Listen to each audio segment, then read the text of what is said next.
Hi, I'm Katie Quintana. Welcome to my channel. Today I'm just going to show you a few quick, easy recipes that I use with ground beef. I was going to show you how I cook ground beef really quick and easy in the crock pot. I'll still show you. I was going to do it with 3 pounds, but ended up using a pound of it last night to make tacos real quick. But I will show you how to do hamburger in the crock pot, so I'll do that with the 2 pounds. And then I still have over the leftover taco meat last night that I will reuse in one of the recipes today. So the recipes are taco soup, chili, and then a taco, well, we call it taco lasagna. It's like a taco casserole.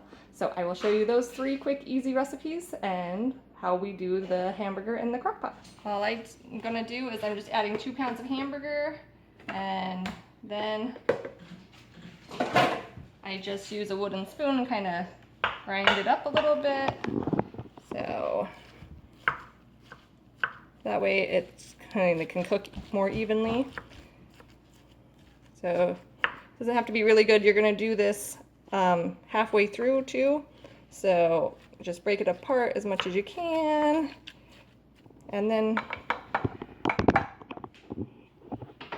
you're just going to put the lid on and cook it on high. So usually, especially since I'm only doing 2 pounds, it should only take at most probably 2 hours, depending on how good your crock pot is. This is my grandma's really old crock pot because it cooks way better than any of the new ones I found. So yeah, ours, it probably only take 2 hours to cook this. About halfway through, when you see some of it starting to brown up, you can go in, take your spoon and crumble it up more. When it gets all the way done, I will show you what we do to drain it. I want to show you what ingredients you're going to need for each of these recipes. So they're all going to need salt and pepper, so it's out. This is my chili recipe, so it makes quite a bit. You need 6 cans of kidney beans. I mix light and dark. I really don't know the difference between the 2 of them. I don't know why I mix them, I just do. Then 4 cans of tomato soup, and you'll need chili powder. It calls for 2 pounds of hamburger, but I usually just use 1. And it stretches just fine. If you like a lot of hamburger, then definitely add the 2 pounds. We need chopped onion and 2 tablespoons of chili powder. My onions got bad. I didn't pay attention and they got too far back in the drawer and kind of froze.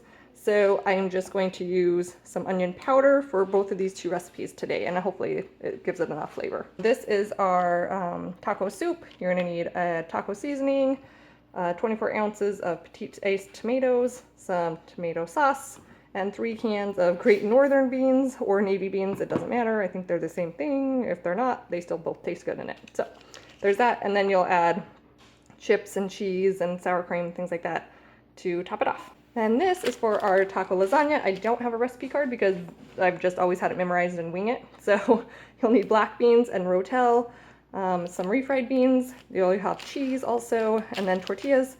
Then we usually add jalapenos, but I was out of jalapenos, so we're just going to do diced green chilies that are a medium heat, because this has green chilies, but they're really mild. So we'll try to get it a little more spicy because Matt and I like spicy food. So that's what we have to start with, and I'll show you how we make them all. This is as the hamburger's cooking, so I just kind of prep everything while hamburger's cooking, so it's ready as soon as that's done. We can just add it in. Okay, this has been cooking for a while. You can see how it's starting to brown up a lot. So I just come in, I kind of mix it up. Then I'm going to add salt and pepper this time. If I'm planning ahead and I'm doing a lot of Mexican dishes, then I will actually add the taco seasoning at this point and let it cook for the next hour with the taco seasoning. But since I'm also going to show you a chili recipe today, I'm not going to do the taco seasoning now. So I'm just going to season with salt and pepper, and then we'll add the taco seasoning when we do the other recipes.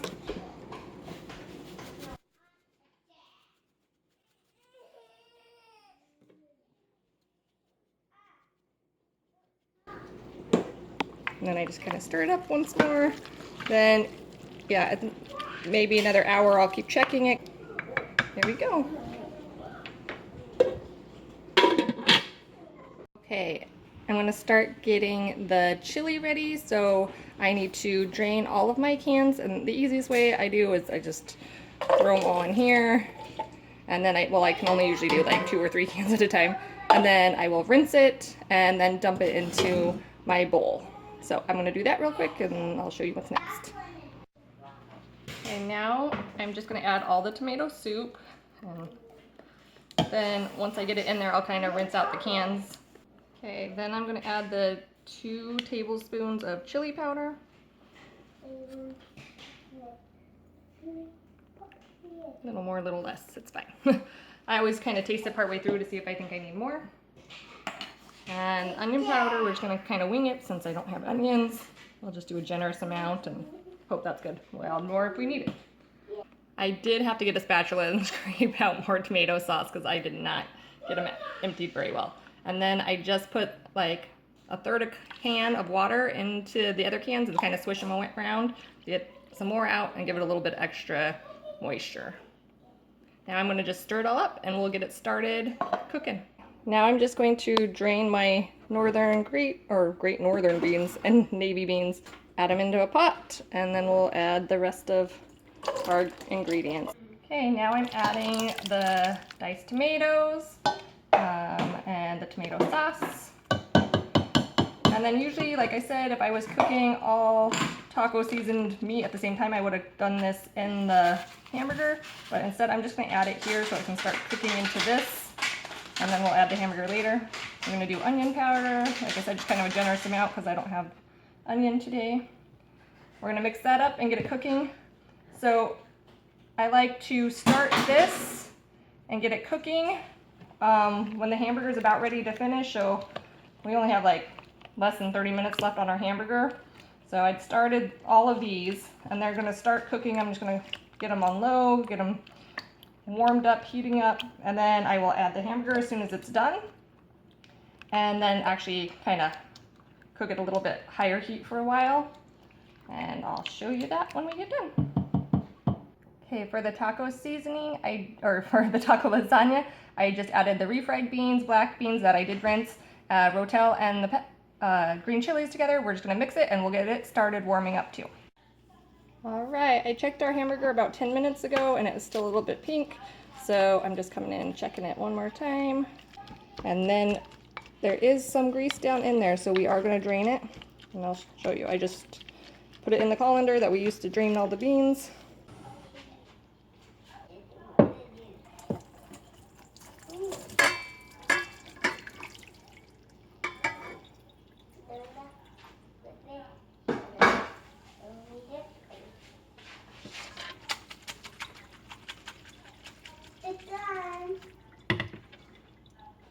All right, so this was the 2 pounds. I'm gonna split it up and I'm gonna get the rest of our leftover taco meat from last night and get it added to the dishes on the stove. All right, I added a pound to the taco soup, which is where I also had put the taco seasoning already. So that's just a plain hamburger. Then I have plain hamburger in the chili, and then I heated up the leftover taco seasoned hamburger to add to the taco lasagna. Now I'm just gonna stir it all in, let it get all the way heated through and mix the flavors. Then the taco soup and the chili will actually be done as soon as they're cooked, and I will show you how we layer our casserole for taco lasagna. Okay, it's all done, heated all the way through. Don't touch the pan, it's hot paper. I'm just doing this little 8x8 inch Pyrex thing. I sprayed it with olive oil. So I'm going to lay down a layer of tortilla, and I'll top it with a layer of the bean and hamburger mix, and then a layer of cheese, and then just repeat. I have my helper over here. How bud? You can help me with some cheese in a minute on the top. How about that, when it's not the hot spot? Why? Because this part's hot. Is that one hot? Yeah, don't touch that. Now a layer of tortilla. Then what's next, Nikolai? Tea. Nope. So when I'm just making one pan this size, I end up with a little bit of leftover, which we just use for tacos or to add into burritos or something that week. So I'll probably use the rest for lunch tomorrow for myself. This recipe really does stretch well. If you need to do a 9x12 dish, then what I do, like to take to church or just a group get together, I will just add an extra can of refried beans, and it will stretch and fill up a whole 9x12 pan. All All right, so once that is done, then I'm just going to top it with another one. And then we will add some more cheese to the top. Nikolai, you want to add some cheese? Yeah. And then this is ready. You can either bake it in the oven for a little while just to melt the cheese. But honestly, most of the time I throw it in the microwave for like 2-3 minutes tops and it's done. But also this is a point where we freeze it. So we get it all added on there and then we'll freeze it and it's good to go, and then we'll pull it out. You let it defrost overnight and then you put it in an oven at 350 for about 45 minutes. And then we've got the chili finishing up and the taco soup finishing up. What I do with these is I will freeze them. So I usually freeze it in 2 separate containers, because one container, like if I half it, that's enough for our family, because my little ones don't eat a lot of soup yet. So it's really just for Matt and I. So if we half it, we have enough for dinner one night and then a little bit of leftovers for the next day. Same with our chili. Our kids will eat chili more if I have not put hamburger in it. But when I'm making a big batches like this, I just do it all at once and I put the hamburger. If I'm just doing a batch of chili, then I will pull out a bunch before putting the hamburger in, so that way the kids have some. But this way, Matt and I will have a bunch, and I can always, sometimes I put them in just individual serving size bowls anyways and put them in the freezer so I can just pull it out the night before and have one for lunch the next day. So depending on my freezer space and what kind of bowls I have will determine how I actually freeze everything. But there we go, quick and easy. All right, I thought I'd show you what we ended up with. So we have a big bowl of the taco soup that'll feed both my husband and I, so I'm gonna freeze that and we can pull out for dinner one night. Then we have 2 individual bowls that I can either pull out for lunches or my husband can take to work for lunches. Same with the chili, 1 for both of us at night, and then 2 for lunches. We have this big taco lasagna. This will feed us usually at least 1 meal and then like 2 or 3 lunches out of it, or sometimes we just do it for like 2 dinners in a row, and it's plenty. Then this is the leftover that I'll just use in burritos for me probably tomorrow. And then we still have enough taco soup or chili for dinner tonight. I'm waiting to hear from my husband about which one he wants for dinner, and then I will freeze the other one. So that's what we have. All right, so that took a little more than 2 hours if you count the whole time the hamburger was making. I just threw it in the crock pot and I got all the ingredients out and prepped, ready to go. Then about 30 minutes before the hamburger was done, you saw that's when I started everything, started actually doing the cooking part.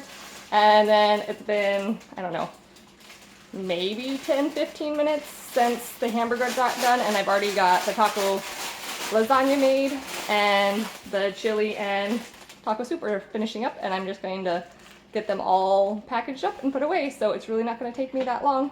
And in the middle of this, Grace and I made some Watergate salad, which is her favorite dessert, so I let her make a video of it. We will add a video later this week, so if you would like to see how we make that dessert, watch for the video. Go ahead, and if you like this, give me a thumbs up, and then subscribe if you want to see more videos like this, or like the Watergate salad video. Also, we do homemaking, homeschooling, Christian parenting videos, so go ahead and subscribe and hit the bell for notifications if you liked it. Thanks.